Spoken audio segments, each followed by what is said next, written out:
Drama! Yes, drama when it comes to Manchester United. It's all kicking off. Man United won't break the bank for him. And if Man United won't break the bank for him, they've got other targets.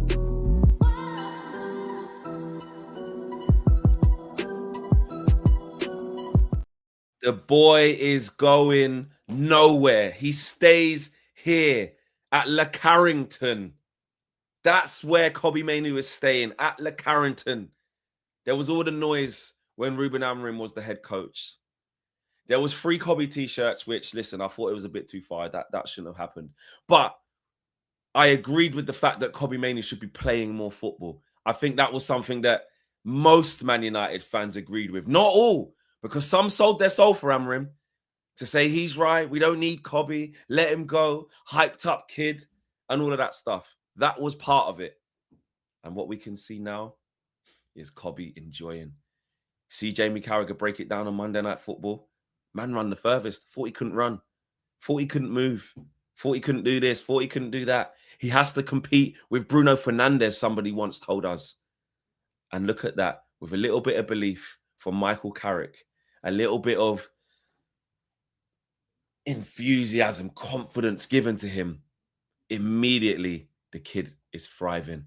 So long may it continue. Kobbie Mainoo stays. Let me know what you guys are saying about that. Smash a like on the video. Subscribe to the channel if you are new. We got a lot to talk about this morning. We have a lot to talk about this morning. Of course, we're going to talk about Kobbie Mainoo and the revelation, if you want to call it that he's staying. We'll get to that. We'll talk about Carragher's Monday Night Football analysis because it was top. When Carragher's in that sort of mood and just leaves the agendas to the side, he's a top pundit. He is. Not just because he's praising us because we did something well. Even when he breaks down why things aren't working, he's just good at that bit. So that was good from him. No transfer activity. What's going on there? Because we were sort of seeing that they might look at it, even with Carrick at the helm. And like someone's just put a super chat straight away, we will have to talk about Nicholas Butt again. We did do it yesterday, but, Owen is going to have his say and more people are going to, you guys clearly want to talk about it. Because Terence Pace is straight out the block saying, disgusted by Scholes and Butt response. These former players are just moronic arseholes. Power to Leacher for giving them an answer and pocketed Haaland. Versus the people on X who do take a view to the contrary. They do take a view of alternative natures because it is very weird out there, isn't it, Owen? It is very weird out there indeed. Yes, good morning, folks. Good morning. Welcome back to the Transfer View. Be sure to smash a like on the like button. Be sure to subscribe.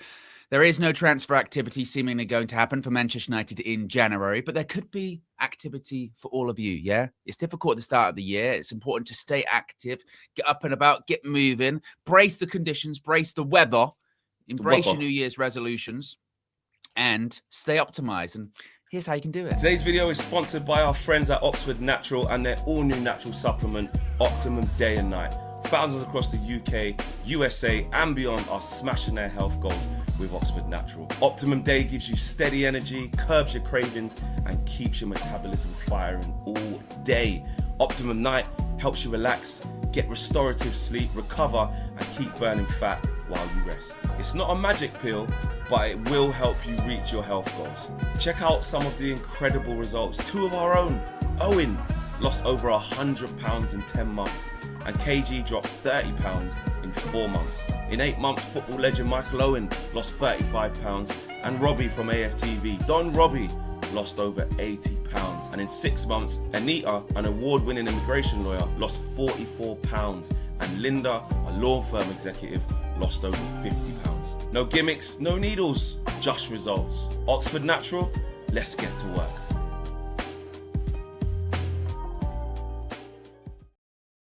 Yes, let's get to work indeed. As always, you can scan that QR code right there to subscribe and save up to 70% off your first order. You can use the code UV. The code, the QR code and the link takes you to the landing page. You can find out all the information, see the case studies and what have you. You can get your Optimum Day, which is good for your weight loss goals. You can get, whoa, dropping straight in from the sky. The sky is falling with Optimum Day, yes, which is good for your weight loss goals. You can get your Optimum Night, which is good for your restorative sleep, falling in from the sky once again. You can get them individually or combined, any which way you please. All the information is in the video description below. The links are all over the place. Watch out for the forehead flex now that it's uncovered. Got to be exactly. You know what I mean? More landing space. Exactly. The gravity just pulled it in. As always, you can get optimized today. Yes, Flex, it does look like he was on his way out of Manchester United. There were reports there saying Manchester United were willing to back Ruben Amorim so much they were willing to sell Kobbie Mainoo for £40 million last summer. But things we know have changed indeed, haven't they, Flex? Things have changed because, as Fabrizio Romano said there, it's kind of was path. You just, as soon as you saw Michael Carrick with Kobbie post-match, on Saturday, you just knew.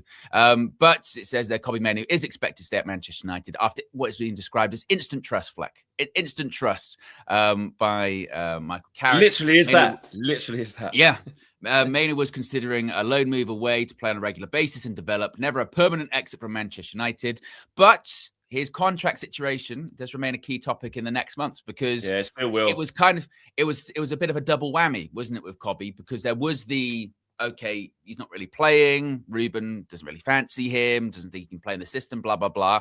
But then separate but also kind of related-ish, not helping the situation too, was the fact that still we're talking about him not yet signing a new contract, the contract he was in negotiations for before the last Euros, after the last Euros, now going into a World Cup, which he still probably isn't going to be involved in.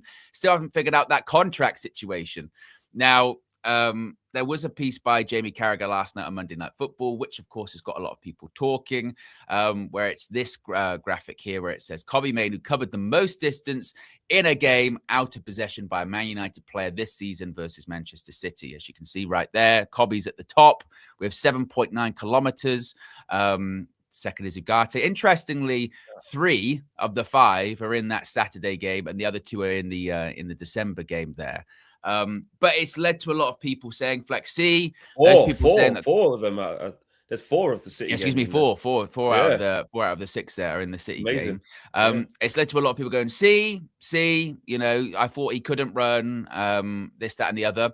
I will keep the same energy with this as I keep with all statistics and say you have to be very careful because they can be manipulated any way you please. Looking at distance out of possession is very, very specific. Yes. It is very specific. And also we have to remember that we were probably out of possession more in the game at the weekend than we would usually be. We had, what was it, 36, 37% possession under Ruben Amorim. It was around, 50-ish, around 50, maybe a little bit below in certain games, but around 50-ish. So that's why you're seeing so many players from that game specifically, the Man City game specifically, because we were out of possession more often than we would usually be. But still, the stat is... Yeah. So there is something to get from that stat in that Kobbie Mainoo did a lot of off-the-ball work on the weekend, which is one thing he's been criticised of doing. 100%. And his specific job and role and responsibility within that game, where a lot of sprinting out of possession to go to close Rodri down, as demonstrated by Jamie Carragher, was to jump from midfield onto the holding midfielder, which left gaps in behind, which the wingers then went to fill. But his role was short, sharp sprints all day, which is a difference between looking at that and going, Kobbie Mainoo can run all over the place. He's like Kante, see? Versus if the distances are small and they're covered, he can make the ground. If you make the environment for him to be able to do it and the setup is right, you can get that type of running from Kobbie. Whereas if you just do a midfield 2, this is kind of in defense of Amorim a little bit, what Amorim would have been asking for him on just 2 on an island, that type of running, that type of distance, obviously he couldn't do. So exactly. You're 100% right. You've got to look at how that's happened. Because it's not to play down it, because obviously it does shatter quite a few narratives. You know what I mean? It does shatter a few narratives in the sense of, see, look, he can run this, that, and the other. But I think with all of these the stats, the same way like it was under Amram. Remember the one under Amram? It was like, attacking stats from October till present day. And you go, well, that's an oddly specific amount of time. And are you showing the defensive stats and what have you as well? So it's always important to provide the full picture, certainly. But it does go to show that this idea, that Ruben had, which was, look, Kobbie can't even get in the team, can't even get in the system. And kind of the downplaying, I suppose, from him, and to an extent, I suppose, Manchester United, as they're trying to figure out this Kobbie contract situation of maybe trying to downplay his quality, really, of, doesn't really have that much to offer to the team. I mean, how much do you have to offer to the team when your first Premier League start was this past weekend in January? That says quite a lot, doesn't it?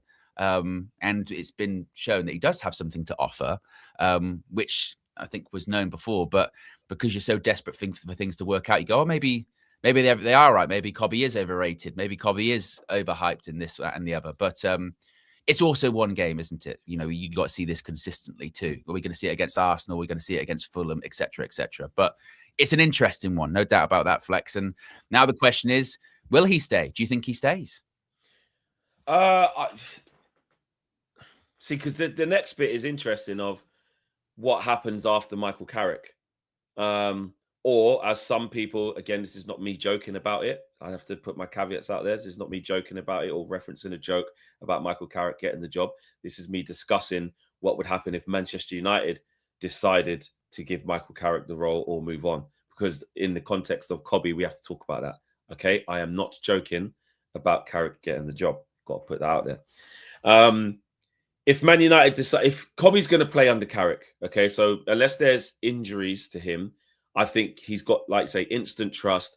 He'll start him at Arsenal. He'll believe in him. So let's just assume that Kobbie starts all the games, really. There's no reason why he maybe shouldn't, apart from injury. I don't think fatigue's going to come into it because we play one game a week. So let's just take the notion that Carrick picks him every game, or at least starts him on 80 to 8% of the game, most of the games, yeah? If Carrick leaves, Kobbie might not sign until he sees who the manager is and sees what the plan is for him, because not saying we're going to get someone as stubborn as Amram again. Obviously not. You would like to think that the way Ineos would choose the next manager, if it's not Carrick, is, got to use players, be on the front foot, want the best out of the players that have got a lot of ability and a high ceiling. That includes Kobbie. So someone like Thomas Tuchel, would that be him? Or if it is Glasner, if it is, we don't know who the manager's going to be, is what I'm saying. So Kobbie could still be reluctant to commit his long-term future off the basis of an interim manager. Now, Kobbie's obviously going to be really happy that it's Carrick, loves him, he's instilled belief in him, but that needs to turn into Carrick either getting the job on a permanent basis from a Man United perspective and Kobbie perspective, or it needs to transpire into he needs to know who the next manager is and have that chat with them. So I don't think Kobbie should really sign a new deal now just because this has happened in one game, because not much has changed in terms of him being guaranteed of what the future holds for him. This is short term. This is to the end of the season. So he shouldn't be in a rush to sign anything. He's still got, is it 2 years left? I think it was 2027. I think it was 2027. Yeah. Let me double check with that. But I think what you do raise is a good point about if I was him, right? Yeah, until June 2027, holding a 1 year option as well. So it could be 28. Yeah. It's quite secure. So as it stands, June 27. So as it stands in the summer. Yeah. So a year this summer, but it'll be two. It'll be about 2. Oh yeah, we're in 26 now. Yeah, sorry. Yeah. Go on. Yeah. Go on. If I was him, those same people that were seemingly aligned with Ruben Amorim for a long time and backed the decision that he wasn't, rated, just because Ruben's gone, I would still have a look at those people like Jason Wilcox going, right, so did you rate me this whole time or did you not rate me this whole time? Because, which one is it? Because if I sign a contract, I'm dealing with you for the next however many years. I'm dealing with Omar Barada the next however many years. So okay, Ruben's gone and Ruben wasn't the biggest fan of me, but are you? Because I don't know, because I've been talking to you for a couple of years and you were fine with me sitting on the sideline. You know what I mean? So just because Michael Carrick's until the end of the season, I think here's maybe issues with the club as the wider situation. I'd still be a bit. Who are you going to get? Yeah, you don't know. I'd still be a bit hesitant about that of like, okay, what's the future going to look like in terms of the people coming in? But also, what is my relationship with Jason Wilcox and Omar Barada like? You know, because I can't imagine it's really, really strong with everything that's happened over the last year. So I think that is something worth watching as well. That was it literally just there was a Ruben roadblock for Kobbie at Manchester United? That's all it was, or were there other people? Because you know, we can't speak out both sides of our mouth. You know, Ruben leaves because of a perceived lack of authority and pressure from above to change and what have you. So he's sort of leaving because he doesn't have full control over things, or people are interfering in things. And so how influential was he? I'm trying to basically say with Kobbie being out of the team. Obviously, he picks it, so that's a big part of it. But was there also, pressure above of going, look, this guy's messing us around with contract talks and he wants this amount of money? Remember the stuff that's been put out in the media about Kobbie? He's asking for X amount and that, and the other. So I still would be a little bit like, what's going on? I think the thing with Kobbie, though, I think we got to look at, so that they fell out with Ruben because it wasn't about results. But the reason why they fell out with Ruben was because they were meddling in to say, regardless of whether they're right or wrong to hire him, and that's their mistake, they've realized that they've gone, we don't want Man United to look like this. We fuck this. And he won't change it. So what they want Man United to look like is what Carrick's doing. That they want it to look like on the front foot, guys who know how to take the ball, who are brave on the ball. So for me, and it's premature. I'm just making hypotheses as well. I would lean more towards, because we can't talk in absolutes. You're right. There could be more people in the back saying this, that, and the other. But I would personally lean more towards they would want somebody like Kobbie Mainoo playing in there, and it would have been a concern to them that we're playing on the back foot. We're playing with 5 defenders. You're saying that one of our most creative, young, aspiring players who's played at the top level, by the way, won as an FA Cup, played for England in the final. You're saying that he's surplus. And there's a reason why they didn't sanction him to leave. We have to remember that the decision makers are the same ones that wouldn't let Kobbie leave, even on loan. Well, it's weird though, isn't it? Because then you get that, and then you get the reports that allegedly they were willing to, they put a value of 40 million over him. Invisible Clouds, our member says, "Oh, and you're advocating for player power, saying a player should be able to go above the manager or CEO or sport." I definitely didn't say that, by the way. No. Most Kobbie can ask, is that you will stick to a 4-3-3 or 4-2-3-1 formation. By the way, I don't think a player can ask for that as well. I don't think a player can ask a manager to play a certain formation. No, he can prefer it for himself. That's worse than what you're accusing me of. My point was, it wasn't asking to go above the sporting director. My point was, I think it's slightly naive maybe to suggest Ruben's gone, everything's fine with Kobbie at Manchester United now, because those same people like Jason Wilcox, Omar Barada, etc., they were all backing Ruben's treatment of Kobbie, which would suggest that they were aligned in the perception of Kobbie, would it not? Right?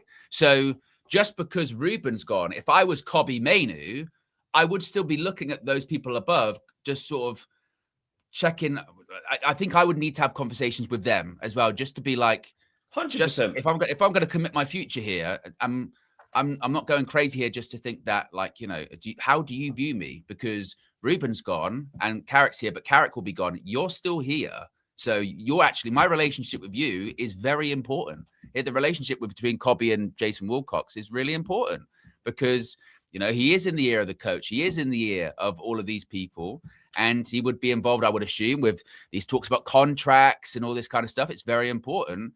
And just because Ruben's gone, yes, I'm playing more, but what's the perception of me in the club? Suddenly, now I'm back to being prodigy? Because I would find that a bit odd, really. And once again, I would think that's actually, Ineos basically deflecting and putting a lot of the blame onto Ruben. When, look, obviously, a big part of it is the Kobbie situation was him. But Kobbie's, status at Manchester United being what it was the last year is not entirely because of Ruben Amorim.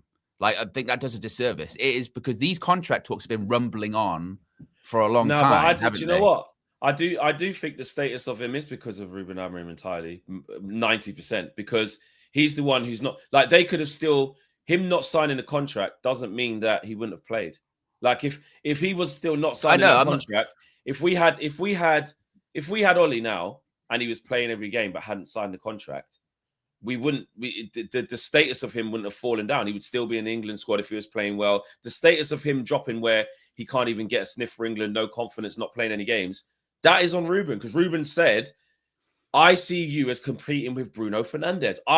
He said that, and then he went on to like not play him in any of the games and give him no start. So that demise is 100% down to Ruben. I agree. Well, I agree. Partially, like I said, Ruben's a big factor in it, but I think my point is, maybe I'm not explaining it properly. I just think it's an oversimplification to be like, Ruben's gone, right? Everything's sorted. Kobbie now done. It was just him.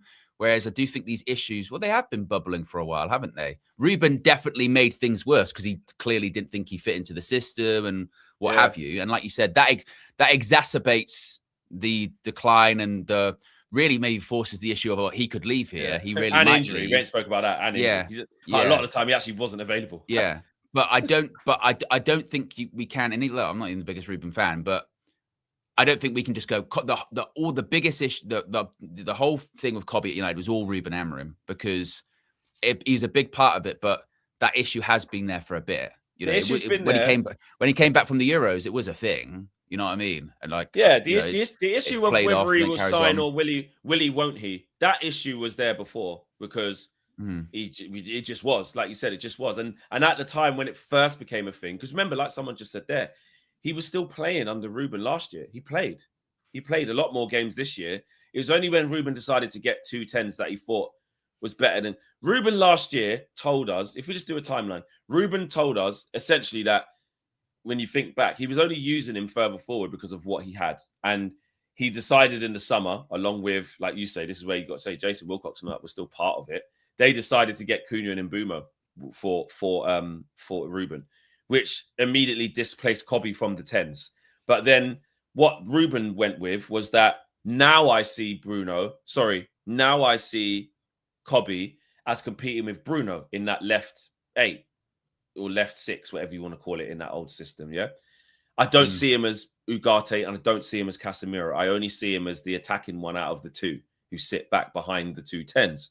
So I agree. Their hands are still on it because they enabled that by saying, we're going to give you Mbeumo and Cunha, which is going to push Kobbie back. And then you now think of him as that. So I get what you're saying. They're all kind of meddled in. But he was still playing football matches. But whether he was going to or not going to sign a contract, 100% was still an issue when you was quite comfortable about it, when he had even longer than this, when he's like, Kobbie will sign a contract. He'll sign a deal. Yeah. I don't think. Actually, going back to that, so now a lot's happened. You say, we know how quickly football can change. And this has actually been a long time. I remember when this was first the thing, when there was a good, healthy chunk on his contract. And I remember your thing was, Kobbie's going to sign a new deal. I don't know what this noise is about. Now with what's happened, where are you on it now? No, I think he will stay. But I think the reason why I thought he would stay initially is because, look, he's come through the academy. He's a United guy through and through, and he's a United fan, which kind of does cloud things a little bit. I'm thinking of it like, if it was me, like when his brother was there, pitch side with a free Kobbie shirt, who was that message to? Was that to Ruben Amorim or was that to Manchester United, the club? You know what I mean? I think probably both, just all of you, just free probably just both, all of it. Yeah. Like if it was me and I'd felt like I was wronged and and the manager didn't really rate me all that much, and now he's gone and I'm playing again, I still, and maybe this is exposing myself of having trust issues or something like that, but I would still be a bit hesitant with all of those people that are still there that facilitated that to happen to me. You know what I mean? I still would be a little bit. I still would be a little bit like everything's not all sunshine or immediately. That's kind of my point. So I think just, and you don't know what manager they're going to get. They can go and get somebody. No, like exactly. So I think it was. I still think it's not totally resolved, but he's a United fan. He clearly wants it to work. He wants to stay there long term, and he doesn't want to go. And it always felt like if he was to go, he was kind of like, it was against what he would want, which is to stay at United. So I think ultimately now he will stay. But in the back of my mind, I would be thinking, bloody hell, you were going to sell me for 40 million. And, Jason Wilcox, you were backing this guy. And, you still, again, wanted to make it work with the guy that wanted to get rid of me. Like, I can't really forget that, you know. And what do you really think about me too? You know what I mean? Those things would play into my head. But I suppose that if you're playing regularly and the team's winning, it's easier to forget a lot of that stuff, isn't it? Yeah. I suppose. I agree. And before we move on from Kobbie, just because like all of the talk has been around, you know, the contract, free Kobbie, this, that, and the other, just one last sort of bit on his performance. You know, he's highlighted by Carragher as doing a really good job, a really specific job as well. You know, carried out his instruction to the letter. Against Rodri. Against Rodri, which, listen, Rodri's not a quick mover. Like, one thing about Rodri is he's not gonna drop the shoulder and get away from you. He's stiff in that sense. Obviously, we can't play it, but you see some bits here, you know what I mean, of Kobbie on Rodri and him talking about it was like a 4-4-2 out of press and saying that the gaps weren't that big as well. Between the wingers, quite come back, you know. Said, and it was much more, because that's the issue before, hasn't it? When talking about all this kind of stuff, has been gaps between the lines have been too big for Manchester United, got too stretched. And at points in the game, we still did get stretched, but nowhere near as much as we have been. Because that was the concern before, wasn't it? We saw it under Darren Fletcher, like we saw under Erik ten Hag. 4-2-3-1, you know, whilst we've played it a lot, we've still had those times where we've looked so stretched. Those gaps are so big, you know, and we get so overrun. And I think that does highlight, doesn't it? When the gaps are that big, it's difficult for anyone to make up those gaps. And that's what it's been about. But particularly when it's Casemiro, whose legs are on the way out, and Kobbie Mainoo, who, again, can move around, but he's not N'Golo Kante or anything like that. Anyone will look exposed, and then these players will look even more exposed, basically. And which is where Carrick does, you know, plays up to the strengths of the team of going, right, I need to keep that compact for that to work, basically. 100%. Which is what any good coach should do. And just keeping it in that freeze frame there, what he's highlighting there, again, is Kobbie Mainoo hasn't gone a huge distance, but he's gone to do Rodri there, where you can see Rodri wants to go pick up the ball. He's jumped. But all Carrick's done is, again, we're playing the 4-2-3-1, but 4-4-2 out of possession. I get that. But you're basically saying that don't leave Casemiro on an island. Don't leave Kobbie on an island. So if he's gonna jump, I need my wingers, both sides, to come and be next to Casemiro, so you can run, you can help. That's it. So it's not as, so that just disproves again. Sorry to keep going back to the Ruben thing, but you have to talk about why people are so blasphemous about this manager and saying like what he's done was just ridiculous. Michael Carrick has come up with a formula in 3 days that can incorporate our best players to play to what we have, and a system that, you know, can get people to press, but also not leave huge gaps. And it wasn't rocket science. He did it in fucking 3 days. So when people were trying to defend the 3-4-3 and saying, you just don't have the stomach for it. No, he has to adapt until we get better. Because what a good manager can absolutely do from minute one is put something down on paper where you look at it, and coaches or even casuals like us who don't have A licenses or whatever can look at it and go, there's a method to the madness. There's the plan. Look, you're still seeing it there. There's always people in and around Casemiro all the time. Kobbie Mainoo has jumped again. Look, he's there with his hand up, just sitting there on Rodri, and you've got Bruno and Mbeumo up front there. That's the front look how three there, compact that team is. Just compact. Look how compact and tight that team is. So this is a lesson to both Erik ten Hag, who was trying to play this system but playing it wrong and leaving the whole bagel midfield. This is a lesson to Ruben Amorim that look at the players you got. You wanted to set them up in that way, but you can incorporate players like this. And that's it. Now, the next bit is what does it look like when you go to Arsenal? You know, what does it look like when you're at home against Fulham and you're going to have more of the ball? That might have to change. That's fine. And they went to speak about City not playing between the lines as well, which made it easier for us as well. Shirky, for all of how great he is, Henry completely debunked his performance, saying it was poor from him. He kept coming towards the ball, asking for it. What's that going to do against Man United's 4-4-2? Shit. So there was a load of it that all played into it. Doesn't mean you can do this for 90 minutes every single game. That's where, guess what? The word flexibility comes into it. Carrick's going to have to do something else when we're more dominant on the ball. So that's all we were saying. We're under Ruben. When I was saying he had to change things and got to be more adaptable, and the pushback was, you just don't have the stomach to just sit there and watch us suffer every single game with no input from the coaches. Do you know what I mean? It's bollocks. It was total bollocks, and that's what you can call out. I don't give a shit. That is point scoring. People that were happy to sit there watching 3-4-3 going, it's just what he does. We just have to wait. Wait for what? Why not do this if you're flexible enough? Michael Carrick went to a 3-4-3 or a back five for the last 10 minutes of the game. He adapted to see the game out and do something different. Adapt, not hard. Yeah.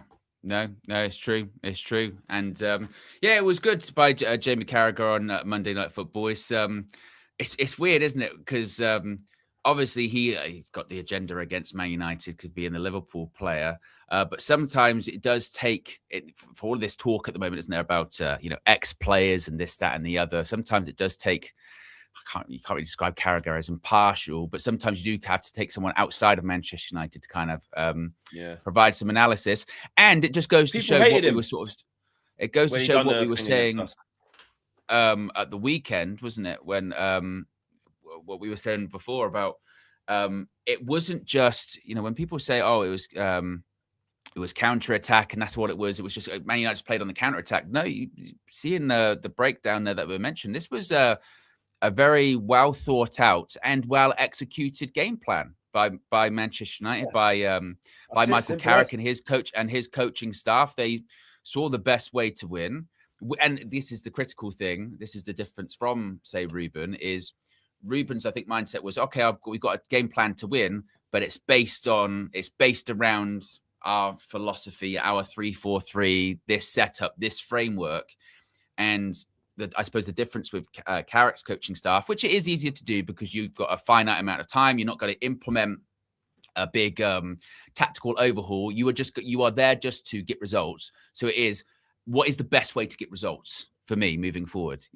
Like we were basically saying to Ruben last season, wasn't it? Of going, you've got to get some results first. You've got to get some results first to build upon. When you're an interim, it's only ever about results. It's not about long-term strategy, plan, tactical overhaul. It's just, how can I get results out of what I've got right now? But the funny thing is that's what we've been asking for the last year, isn't it? Of just get some results out of what you've got at the moment. Then you can build on it.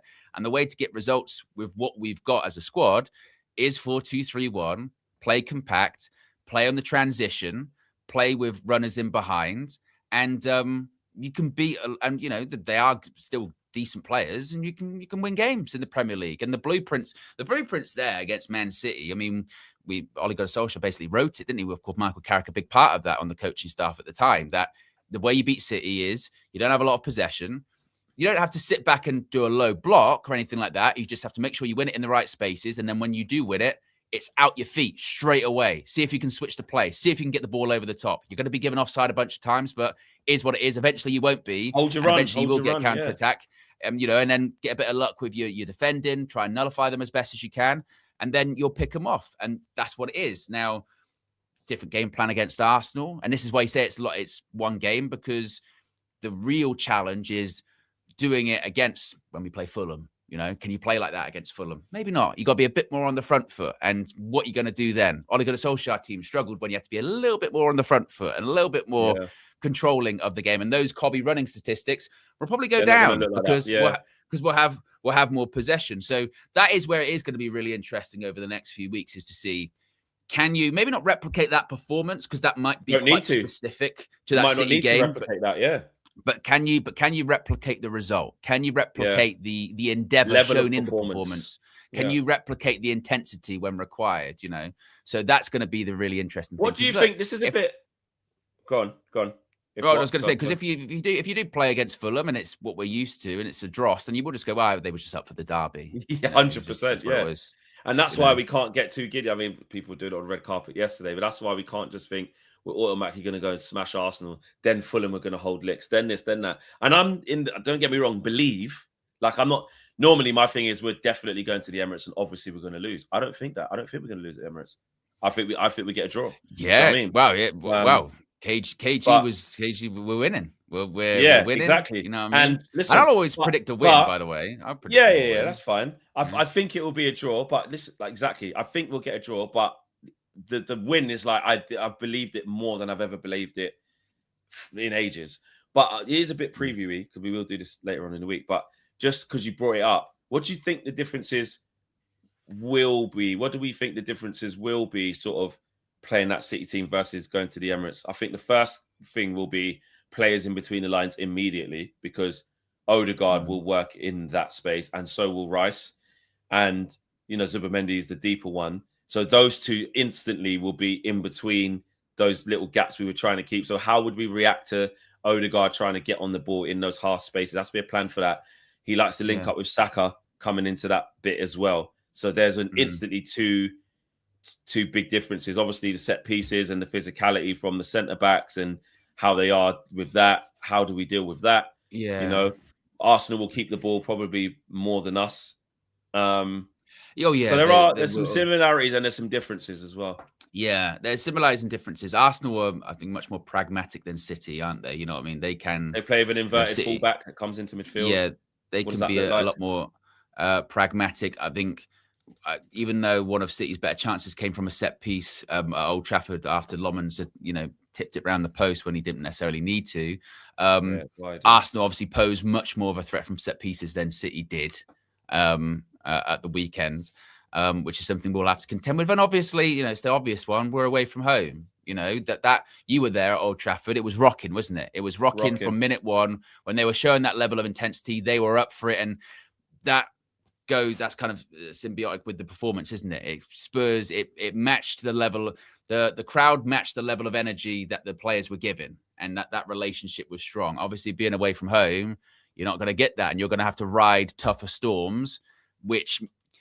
I mean, one of the most shocking things at the weekend wasn't necessarily that we won or the manner of which we won. It's the fact we kept a clean sheet, wasn't it? We kept a clean sheet, and deservedly so.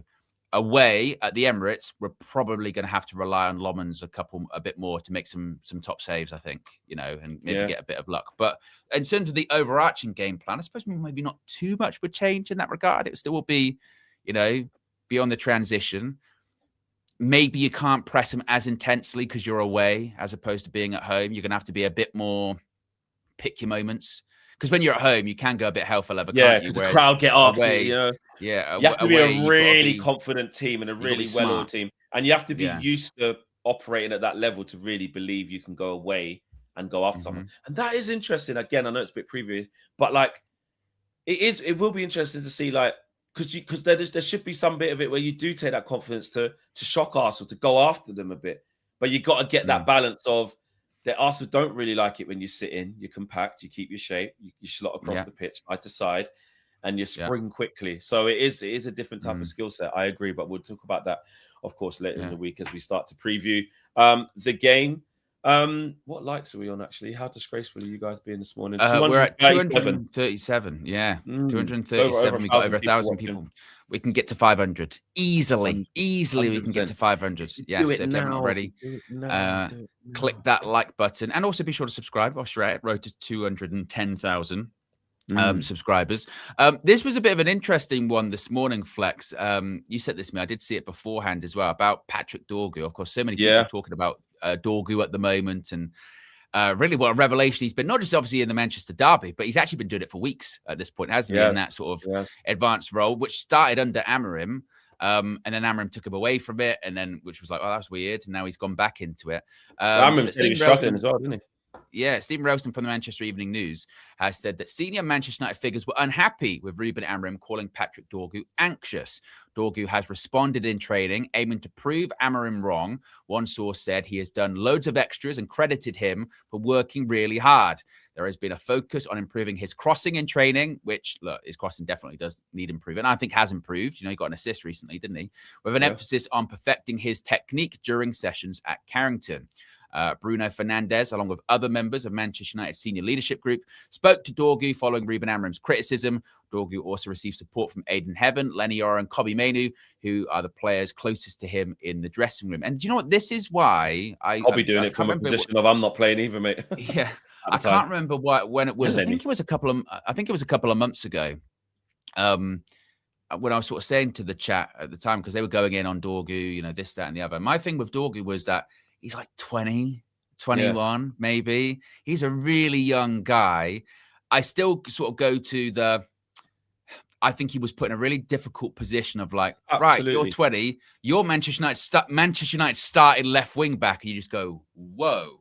Go and provide us everything. I am not ready for this. You know what I mean? I am not ready for this at all. And he's got a lot of work to do. Like we've said it, I think from a physical point of view, he's already really, really impressive. You know what I mean? He's got a great engine, great stamina. He's quick, gets up and down on the left or right-hand side, and you don't have to worry about energy when it comes to Dorgu. What you do have to worry about is the technical side of the game, not amazing with the ball at his feet.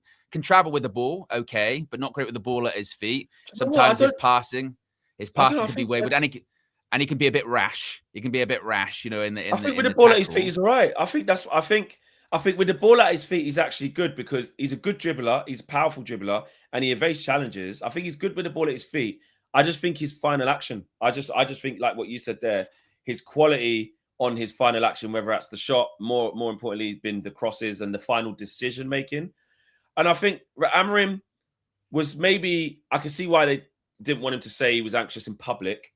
Do you know what I mean? But actually, in defense of Amorim, I think it was a little bit of that, of just not slowing yourself down to actually pick the right option or complete the final action properly.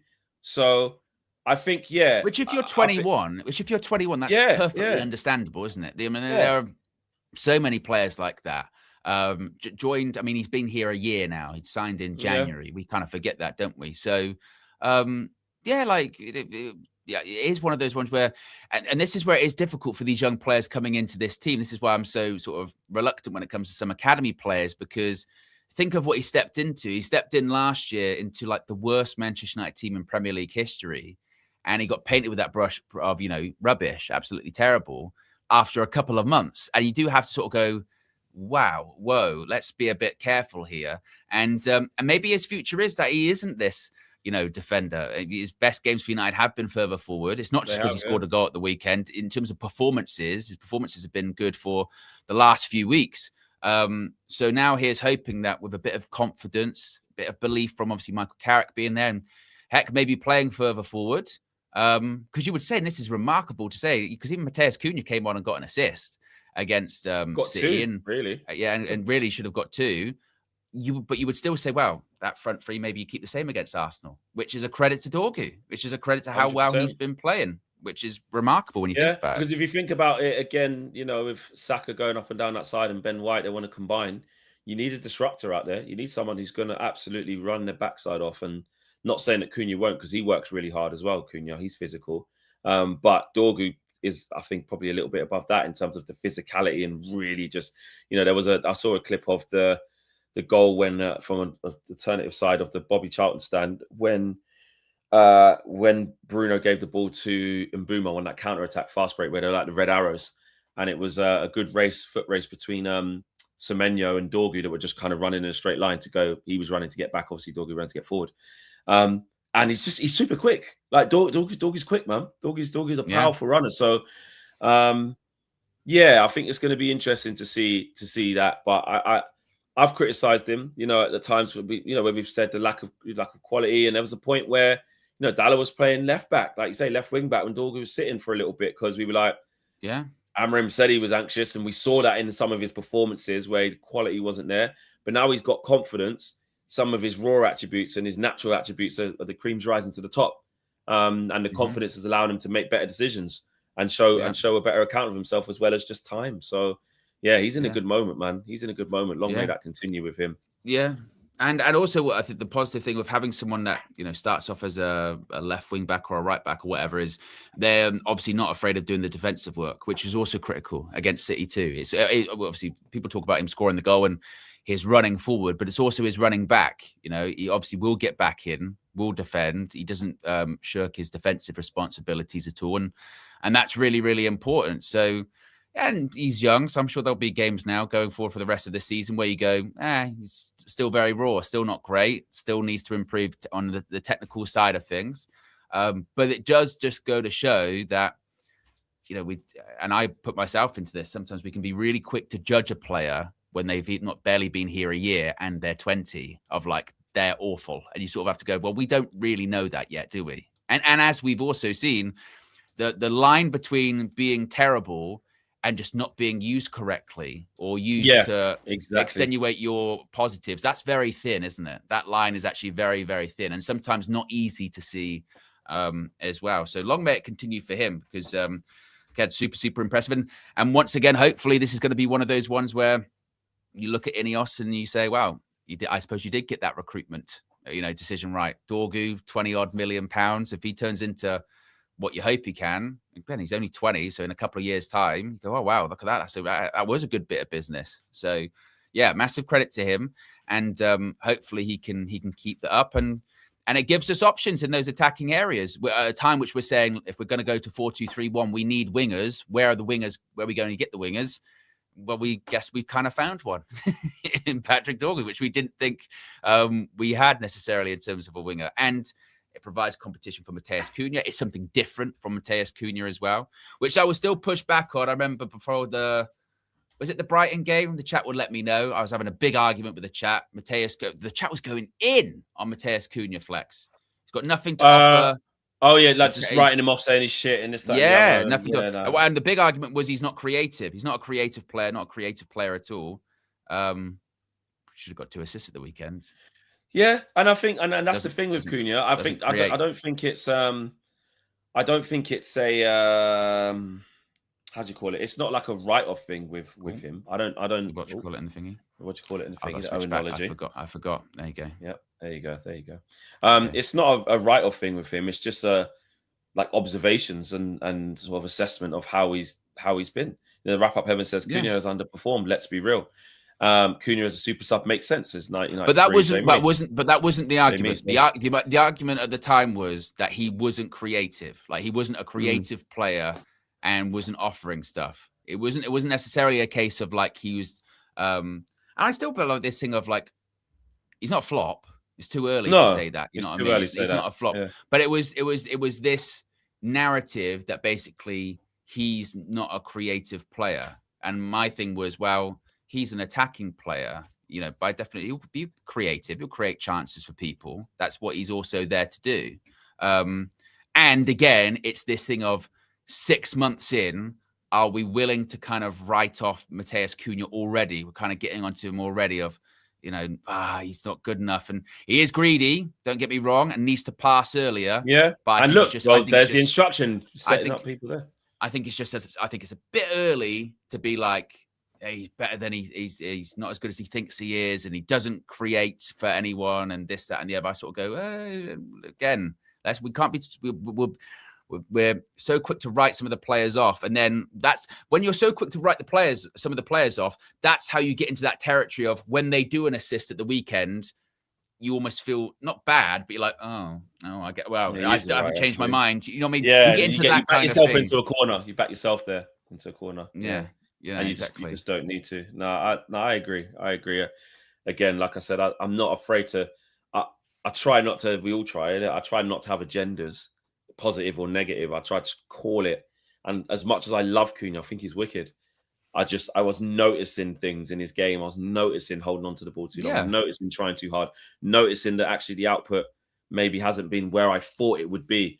But when I just don't look at the goals and look at what I know he can offer in terms of physicality, ball progression, helping others, helping the team, I like him. I do like him a lot. But I think it's again another thing: confidence and finding the right system and finding the right way of getting the best out of these players. It's all one, isn't it? It's all one. Like, I think you've got to take responsibility as well for your own performance. It's all one.